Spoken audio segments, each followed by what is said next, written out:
Hello everyone, class 10th maths NCERT new book से exercise 3.3 कर रहे थे। अब करते हैं question number 2। Form the pair of linear equations in the following problems.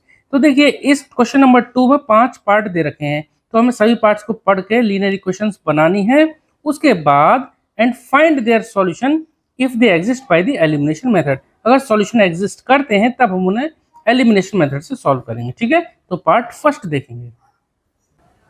तो पार्ट फर्स्ट है, if we add 1 to the numerator and subtract 1 from the denominator a fraction reduces to 1। तो देखिए, यहाँ पर एक फ्रैक्शन की बात हो रही है। तो सबसे पहले तो हम ऐसे क्वेश्चन में क्या करते हैं, let the fraction be x upon Y.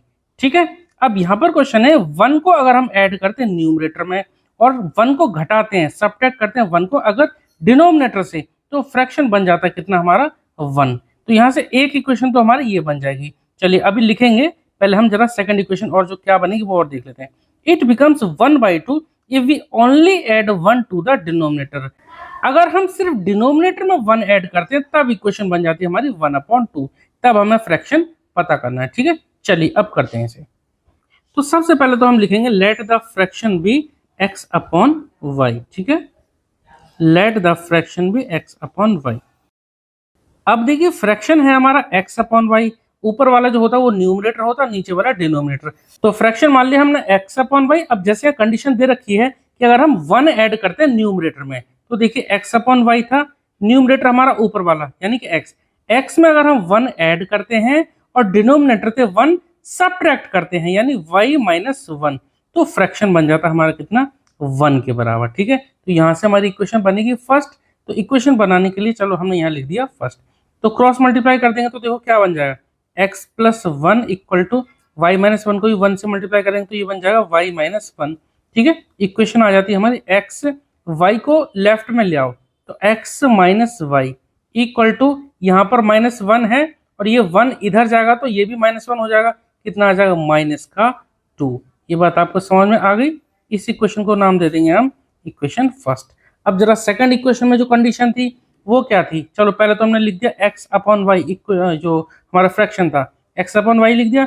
इसमें अगर हम सिर्फ डिनोमिनेटर में ऐड कर रहे हैं 1 को, ठीक है, लिखा था ना क्वेश्चन में, if we only add 1 to the denominator, तो डिनोमिनेटर में सिर्फ 1 को ऐड किया, ऊपर कुछ नहीं किया, तो इक्वेशन बनती है हमारी कितनी, मतलब इक्वल आता है कितना, 1/2 के। क्रॉस मल्टीप्लाई कर लेते हैं तो इक्वेशन बन जाएगी 2x equal to Y plus 1 को इधर मल्टीप्लाई करेंगे तो ये इक्वल में आ जाएगा कितना, y प्लस 1। इक्वेशन बन जाएगी 2x minus y equal to 1। ठीक है, ये इक्वेशन बन जाती है हमारी सेकंड। ठीक है, अब दो इक्वेशन हमारे पास बन गई। अब हमें इन दोनों को एलिमिनेशन मेथड से सॉल्व करना है। ठीक है, चलिए कर देते हैं सॉल्व। तो सबसे पहले तो इन दोनों इक्वेशनों को ना इस तरह से लिख देते हैं, जैसे लिखा x minus y equal to -2, और दूसरी इक्वेशन इसके जस्ट नीचे लिख देंगे कितना, 2x minus y equal to 1। Elimination method में मैंने आपको बताया था क्वेश्चन नंबर 1 में कि हमें कोई एक टर्म को एलिमिनेट करना होता है।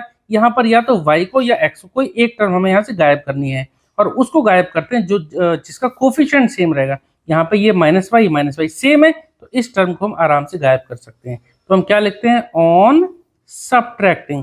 और सबट्रैक्टिंग हम तब लिखते हैं जब हमारे जिस टर्म को हम एलिमिनेट करने जा रहे हैं उसके ये साइन सेम हो। तो ऑन सबट्रैक्टिंग लिखेंगे तो साइन इसके अब उल्टे हो जाएंगे, चेंज हो जाएंगे।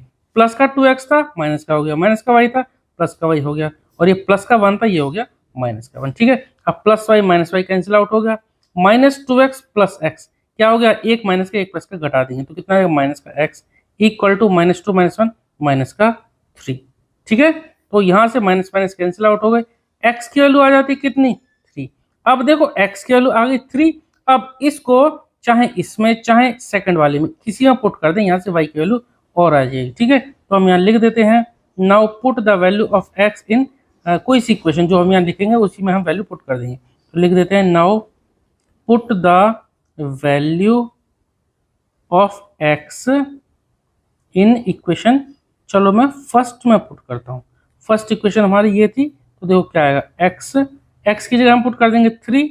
ठीक है, तो 3 minus y equal to minus का 2। ठीक है, तो यहाँ 3 ऐसे रहने देते हैं, -2 इधर ले आएंगे तो क्या हो जाएगा, प्लस का 2 इक्वल टू माइनस वाई, दूसरी तरफ जाएगा तो ये हो जाएगा प्लस का वाई। तो 3 + 2 5 इक्वल टू वाई। तो यहाँ से वाई की वैल्यू कितनी आ गई, 3 और 2 5। तो y की वैल्यू कितनी आ गई 5, ठीक है। x की वैल्यू हमारी 3 आ गई, y की वैल्यू 5 आ गई, तो देयरफॉर फ्रैक्शन हमारा क्या आ गया, फ्रैक्शन हमारा x अपॉन y था ना, तो fraction equal to x upon y यानी कि 3/5। ये हमारा क्वेश्चन सॉल्व हो गया। पार्ट सेकंड करेंगे। पार्ट सेकंड देखते हैं। 5 years ago Noori was thrice as old as Sonu.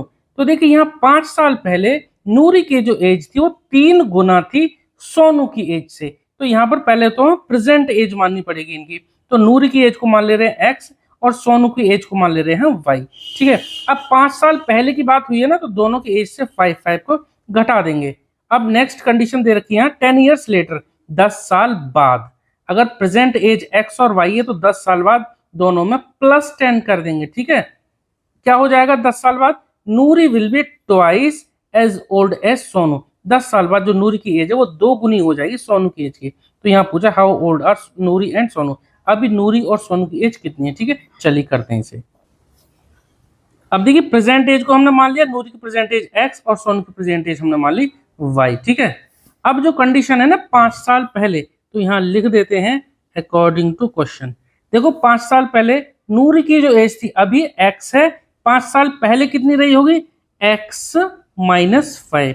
अब जो नूरी की एज है ये 5 साल पहले 3 गुना थी सोनू की, तो 3 टाइम्स ना, तो 3 इंटू सोनू की एज अभी कितनी है y है, 5 साल पहले कितनी रही होगी y माइनस 5। यहाँ ध्यान देने वाली बात है, यहाँ बच्चे बहुत गलती करते हैं, सिर्फ 3y लिख देते हैं, लेकिन क्या लिखना है y तो अभी है ना, 5 साल पहले कितना रहा होगा y माइनस 5, और जो भी एज होगी उसका 3 गुना, ठीक है। तो यहाँ से इक्वेशन क्या बन जाएगी x माइनस 5 इक्वल टू 3 से मल्टीप्लाई कर देंगे 3y माइनस 15, ठीक है। 3 5 15। इक्वेशन क्या बन जाएगी x minus 3y equal to minus 15, और माइनस 5 को इधर लेंगे तो प्लस का 5 हो जाएगा। इक्वेशन बन जाएगी x minus 3y equal to minus का 10, ठीक है। ये इक्वेशन होगी फर्स्ट, इसको लिख देते हैं फर्स्ट, ठीक है। सेकंड कंडीशन चलो मैं यही सॉल्व करता हूँ, यही लिख देता हूँ सेकंड कंडीशन। सेकंड कंडीशन ये थी नूरी की एज 10 साल बाद सोनू की एज की डबल हो जाएगी। अभी नूरी की एज है x, तो 10 साल बाद कितनी होगी x प्लस 10। ये नूरी की एज है, ये 10 साल बाद 2 टाइम्स हो जाएगी, यानी ट्वाइस यानी 2, और जो सोनू की एज कितनी है y है, तो y की एज में भी हम क्या करेंगे 10 प्लस करेंगे, ठीक है। यहाँ पे भी लिख देता हूँ अकॉर्डिंग टू क्वेश्चन, ये भी अकॉर्डिंग टू क्वेश्चन, ये भी, यानी क्वेश्चन के अकॉर्डिंग जो फर्स्ट कंडीशन थी, फर्स्ट इक्वेशन ये बनी, सेकंड कंडीशन के अकॉर्डिंग बना रहे हैं हम equation. x plus 10 equal to 2y plus 2 10 जा 20। इक्वेशन क्या बनेगी x minus 2y equal to, ये 20 तो यहाँ लिखेंगे, 10 उधर पहुंच जाएगा तो 20 माइनस 10 10 बन जाएगा, ठीक है। ये बन जाएगी हमारी सेकंड इक्वेशन, ठीक है। अब आसानी से इन दोनों इक्वेशन को हम एलिमिनेशन मेथड से सॉल्व कर देंगे। चलिए लिख देते हैं x minus 3y equal to minus 10, और दूसरी equation x minus 2y equal to 10, ठीक है। हमने एक दूसरे की जो दोनों इक्वेशन एक साथ लिख दी इस तरह से। अब देखो एलिमिनेट करना है, कोफिशिएंट हमारे सेम होने चाहिए किसी एक टर्म का, x यहाँ पे 1x, यहाँ पे भी 1x है, तो हम क्या लिख देंगे ऑन सबट्रैक्टिंग। तो ऑन सबट्रैक्टिंग हम कब लिखते हैं, जब हमारे साइन सेम होते हैं, यहाँ प्लस x यहाँ पे प्लस x, सबट्रैक्टिंग लिख दिया तो साइन चेंज हो गई, ये माइनस का हो गया, ये प्लस का होगा, और ये माइनस का, जो भी साइन होते हैं नीचे उनके उल्टे साइन हो जाते हैं, अपोजिट साइन। तो ये माइनस x प्लस x ही कैंसिल आउट हो गए। अब ये प्लस का 2y माइनस का 3y, ये बचा माइनस का y, प्लस माइनस माइनस होते हैं, साइन बड़े का आता है, इक्वल टू माइनस 10 ये जुड़ गए, दोनों माइनस माइनस है तो जुड़ गए, माइनस का 20 आ गया, यहाँ भी माइनस यहाँ भी माइनस, तो y की वैल्यू कितनी आ गई, ये माइनस माइनस कैंसिल आउट, तो y की वैल्यू आ गई 20। यानी सोनू की जो अभी प्रेजेंट एज है, जो y माने था मैंने सोनू की एज को, तो सोनू की प्रेजेंट एज है y, तो यहाँ से x की वैल्यू भी निकाल लेंगे, y की वैल्यू हम यहाँ इन दोनों में से किसी एक में पुट कर देंगे, तो कितनी आती है, देयरफॉर x माइनस 3y है, तो y की जगह यहाँ पुट कर देंगे 3 इंटू 20 इक्वल टू माइनस 10, तो क्या आएगा x, ये आ जाएगा माइनस का 60 इक्वल टू माइनस 10, तो x equal to minus 10, minus 60 उधर जाएगा तो प्लस का 60, 60 में से 10 गया तो कितना बचा 50, तो x की वैल्यू कितनी आ गई 50। अब यहाँ लिख देंगे therefore Noori's age equal to 20 year and Sonu's age equal to 50 year, ठीक है। Noori's present age equal to 20 year, और जो सोनू है लिख देते हैं Sonu's present age equal to कितनी 50 ईयर। ठीक है, समझ में आ गया। पार्ट थर्ड करेंगे अब पार्ट थर्ड करते हैं। बच्चों को बहुत कंफ्यूज करता है ये क्वेश्चन, ठीक है, लेकिन बहुत आसानी से हम सॉल्व करेंगे इसे। The sum of the digits of a 2 digit number is 9। यहाँ पर देखिए 2 डिजिट नंबर है, उसकी जो डिजिट का जो सम है वो है 9। अब वो नंबर देखो 45 भी हो सकता है, 45 में डिजिट एक 4 बनती है 5, तो 4 + 5 9 आता है। इस तरह का कोई नंबर है, लेकिन 45 नहीं होगा। यहाँ पर हम क्या मानेंगे, लेट द नंबर भी कुछ मानेंगे एक्स और वाई के फॉर्म में। आगे पढ़ते हैं। Also 9 times this number is twice the number obtained by reversing the order of the digit. अब क्वेश्चन में यहाँ दे रखा है कि 9 टाइम्स अगर इस नंबर का करते हैं तो वो दुगना आएगा किसके, अगर उस डिजिट को रिवर्स कर दें, उसके डिजिट की रिवर्स कर दें, टेंस प्लेस वाला वंस प्लेस पे पहुंचा दें, वंस प्लेस वाला टेंस पे, तब हमें वो नंबर पता करना है। तो देखिए ऐसे सभी क्वेश्चन में हमें क्या करना है, पहले जो लिखते हैं let the number be 10x + y। हमेशा इसी तरह से हमें नंबर लेना होता है। अब देखो मैं यहाँ पर एक एग्जांपल लेता हूँ। जैसे कोई नंबर है 23, 23 को हम कैसे लिखेंगे, वंस प्लेस पर ये तो ये है 3, टेंस प्लेस पर है 2, तो हम इसको क्या लिखेंगे 10 × 2 + 3, ऐसे ही तो लिखेंगे ना। और अगर कोई नंबर है xy तो हम क्या लिखेंगे 10x + y, इसी तरह से लिखेंगे। तो हमने लेट द नंबर भी लिखा 10x + y। ठीक है, अब जो फर्स्ट कंडीशन है कि जो डिजिट का सम है वो है 9, तो फर्स्ट इक्वेशन बन जाती है x + y = 9। ये आ गई फर्स्ट इक्वेशन। सेकंड इक्वेशन में दे रखा है also 9 times of this number. अगर इस नंबर का 9 टाइम करते हैं तो 9 और ब्रैकेट में 10x + y, 9 times of this number is equal to twice the number obtained by reversing the order of the digit. इसके डिजिट को अगर रिवर्स कर दें, 23 की जगह 32 कर दें, तो टेंस प्लेस पर आ जाएगा हमारा 3 और वंस प्लेस पर आएगा ये। तो यानी कि जो हमारा टेंस प्लेस पर था उसकी जगह ये y आ जाएगा, और जो y वंस प्लेस पर है तो यहाँ x आ जाएगा। तो यानी कि ये नंबर बन जाएगा 10y + x। सॉल्व करते हैं क्या आता है, 10 9 × 90x और 9 को y करेंगे तो 9y = 2 10 × 20y + 2x। ठीक है, 90x 2x को इधर ले आते तो माइनस का 2x = 20y, 9y को इधर ले तो माइनस का 9y। 90 में से 2 गए तो कितने बचे 88x, 20y में से 9y गए तो कितने बचे 11y। इक्वेशन बन जाएगी हमारी 88x - 11y = 0। ये बन गई हमारी सेकंड इक्वेशन। ठीक है, अब हम एलिमिनेशन से इन दोनों इक्वेशन को सॉल्व कर देंगे। देखिए फर्स्ट इक्वेशन थी हमारी x + y = 9। इन दोनों इक्वेशन में अगर देखा जाए तो कोई एक कोफिशिएंट अगर सेम करना हो तो कौन सा, y वाला कर लेते हैं, या y है या -11 है। तो अगर इस पूरी इक्वेशन को हम 11 से मल्टीप्लाई कर दें तो क्या होगा, यहाँ पे 11y आ जाएगा, यहाँ पे 11x आ जाएगा और यहाँ पे 99 आ जाएगा। ठीक है, चलो मैं यहाँ पर ना 11 यहाँ लिख देता हूँ, यानी मल्टीप्लाई। तो क्या बनता है 11x + 11y = 11 9 × 99। ठीक है, पहली वाली इक्वेशन को हमने 11 से मल्टीप्लाई करके लिख दिया। ये सेकंड इक्वेशन इसके जस्ट नीचे लिख देंगे। ठीक है, 88x - 11y = 0, लाइन खींचेंगे और देखो ये प्लस का 11y है, ये माइनस का 11, तो हम क्या करते हैं ऑन एडिंग लिखेंगे। ठीक है, अगर यहाँ प्लस का है माइनस का, अगर यहाँ अपोजिट साइन होते हैं जिनको हमें कैंसिल आउट करना होता है, अगर उनके अपोजिट साइन होते हैं तो हम लिखते हैं ऑन एडिंग। सेम साइन होते हैं तो हम लिखते हैं सब्ट्रैक्टिंग और फिर साइन चेंज करते हैं। एडिंग में कोई साइन नहीं चेंज करती। ठीक है, तो ये कैंसिल आउट हो गया। 88 + 11 ये कितना हो जाएगा 8 और 1 9 और 9 99x, और 99 + 0 ये हो गया 99। ठीक है, तो x की वैल्यू कितनी आ जाती है यहाँ से 99/99, तो कैंसिल आउट होगा, x की वैल्यू आ गई 1। ठीक है, यहाँ लिख देते हैं x की वैल्यू आ गई हमारी 1। अब जरा x की वैल्यू 1 को यहाँ पुट कर देते हैं तो देखो y कितना आता है। फर्स्ट इक्वेशन थी ना x + y = 9, यहाँ मैं लिख देता हूँ एक बार फ्रॉम फर्स्ट, बस यहाँ पुट कर देते हैं, x की वैल्यू यहाँ पुट कर देते हैं तो 1 + y = 9। y = कितना आ जाएगा, 1 को उधर माइनस में पहुँचा देंगे तो y आ जाएगा कितना 8। ठीक है, y 8 आ गया, x आ गया 9। अब देखो इनको जोड़ो तो यहाँ पे जो फर्स्ट इक्वेशन है x + y = 9 बन जाएगी। तो देयरफॉर नंबर हमारा क्या आ गया, नंबर हमारा क्या था 10x + y था ना, तो 10 × 1 + y की वैल्यू कितनी 8, तो 10 1 जा 10, 10 + 8 कितना 18 आ गया। नंबर हमारा कितना आ गया 18। ठीक है, तो ये क्वेश्चन हमारा सॉल्व हो गया। पार्ट फोर्थ करेंगे। अब देखते हैं part fourth. Meena went to a bank to withdraw ₹2000। Meena bank को गई 2000 रुपए विदड्रॉ करने के लिए, निकालने के लिए। She asked the cashier to give her ₹50 and ₹100 note only. उसने कैशियर से बोला कि मुझे 50-50 के नोट चाहिए और 100-100 के नोट्स सिर्फ। ठीक है। Meena got 25 notes in all. अब जो नोटों की जो संख्या थी 50 और 100 रुपए के नोट मिला करके प्लस करके वो थे 25 नोट थे total. Find how many notes of ₹50 and ₹100 she received. अब हमें यहाँ पर नोट पता करने की 50 रुपए वाले जो नोट थे वो कितने थे और 100 रुपए वाले जो नोट थे वो कितने थे। ठीक है, तो एक काम करते हैं, लेट द 50 रुपीज नोट भी एक्स लिख लेते हैं और ₹100 नोट भी वाई लिख लेते हैं। ठीक है, अब यहाँ जैसे क्वेश्चन में दे रखा है कि टोटल नोट्स थे 25, तो यहाँ पर फर्स्ट कंडीशन के अकॉर्डिंग यहाँ देखो पहले तो हो जाएगा हमारा x plus y equal to 25, क्योंकि 25 कुल हमारे नोट हैं। ठीक है, तो फर्स्ट इक्वेशन। अब दूसरा एक बात बोली कि 2000 रुपए टोटल हैं। ठीक है, 2000 रुपए टोटल हैं, तो बताइए 50 रुपए के जो नोट है वो है x, तो इनकी वैल्यू कितनी होगी 50x हो जाएगी।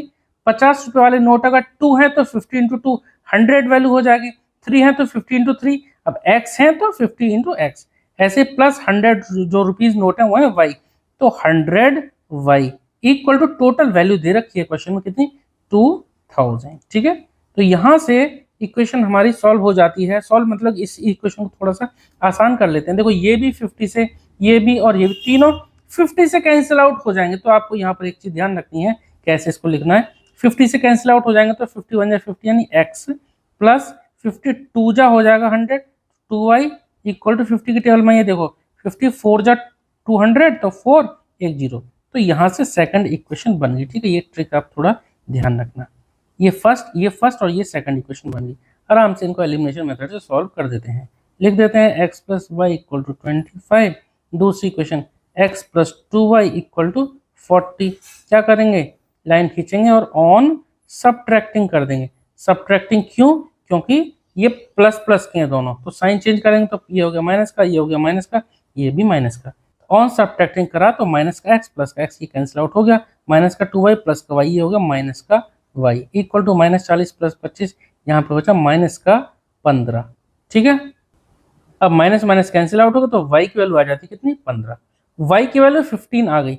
अब जो y की वैल्यू जो आई उसको हम यहाँ पर पुट कर देते हैं, तो कितनी आ जाएगी x plus y equal to 25 थी ना, तो यहाँ से x की वैल्यू आ जाती है कितनी 25 माइनस y, और y कितना 15, तो x की वैल्यू आ जाती है कितनी 10। ठीक है, तो देखो x यानी 10, 10 का मतलब 50 रुपये वाले नोट थे 10 और जो 100 रुपये वाले नोट थे वो कितने थे 15। लिख लेते हैं, आंसर लिख देते हैं। देयरफॉर ₹50 नोट्स, 50 रुपये वाले नोट थे कितने 10, ऐसे लिख देते हैं ₹100 नोट्स, 100 नोट कितने हो गए कितने 15। ठीक है, ठीक है, इस तरह से हमने लिख लिया। जो 50 के नोट थे वो आए 10 और जो 100 रुपए के नोट थे वो आए कितने 15। ठीक है, चलिए पार्ट फिफ्थ करते हैं, जो कि इसका लास्ट पार्ट है इस क्वेश्चन का।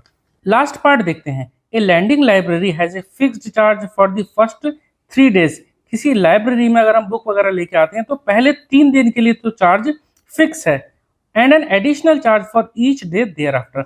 उसके बाद हम जितने भी दिन रखेंगे उसके लिए एडिशनल चार्ज पर डे के हिसाब से लगेगा। Sarita paid ₹27 for a book kept for 7 days. Sarita ने 27 रुपए पे किए अगर उसने किताब वो 7 दिन रखी, 7 डेज रखी। ठीक है, वाइल सूजी paid ₹21 for the book she cap for 5 days.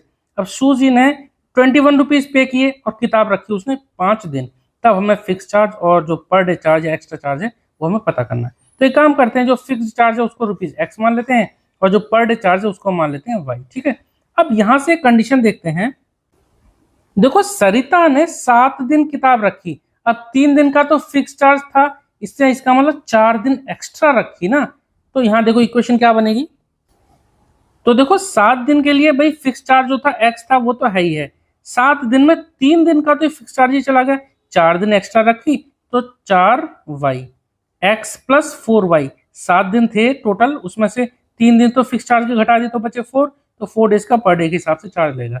x plus 4y equal to rupees pay किए उसने कितने 27, ये बन जाती है फर्स्ट इक्वेशन। ऐसे सूजी ने 21 रुपीज पे किए जबकि उसने 5 दिन किताब रखी। 5 दिन का मतलब भाई फिक्स चार्ज के हिसाब से जो 3 दिन का चार्ज था वो तो चला गया, तो x प्लस 5 में से 3 घटा दो, कितने बचते हैं 2, तो x plus 2y equal to 21। ये बनी हमारी सेकंड इक्वेशन। क्या करेंगे, एलिमिनेशन कर देते हैं। तो देखो x x सेम है, तो हम यहाँ लिख देते हैं ऑन सब्ट्रैक्टिंग। सब्ट्रैक्टिंग करेंगे, साइन चेंज करेंगे, ये प्लस का x माइनस का हो गया, ये भी माइनस का हो गया, ये भी माइनस का, ये कैंसिल आउट हो गया। 4y में से 2y गया, ये बचा 2y, और यहाँ पे 27 में से 21 घटाएंगे तो ये बचेंगे 6। ठीक है, तो यहाँ y की वैल्यू कितनी आ जाएगी, y इक्वल टू 6/2, 6/2 कितना आ जाएगा 3। ठीक है, तो y की वैल्यू आ गई 3, यानी 3 रुपीज लगेंगे पर डे के हिसाब से चार्ज। ठीक है, तो देयरफॉर x भी निकाल लेते हैं यहाँ पे, x प्लस y की वैल्यू 3 पुट कर देते हैं, तो 4 इंटू 3 इक्वल टू 27। ये मैंने फर्स्ट इक्वेशन में पुट किया, from first. x plus 4y था, तो y की जगह यहाँ पुट कर दिया, 4 3 12 हो जाएगा, तो 27 माइनस 4 3 12 कितना आ जाएगा, 7 में से 2 गए 5 बचे, तो 1 15। x की वैल्यू कितनी आ गई, 15 रुपये। तो 15 वेरिएबल चार्ज आ गया, और जो पर डे का चार्ज है वो कितना, 3 रुपीज। ठीक है, तो लिख देते हैं, फिक्स चार्ज इज ₹15, और जो पर डे चार्ज है वो भी लिख देते हैं, पर day charge equal to rupees कितना 3। ठीक है, तो ये हमारा आंसर आ गया। ठीक है, इस तरह से ये एक्सरसाइज 3.3 हमारी कंप्लीट हो गई, और न्यू सिलेबस के अकॉर्डिंग हमारा चैप्टर कंप्लीट हो गया। ठीक है, इस तरह से चैप्टर हमारा कंप्लीट हो गया। आई होप कि आपको समझ में आया होगा। चलिए मिलते हैं नेक्स्ट वीडियो में। Okay, thank you.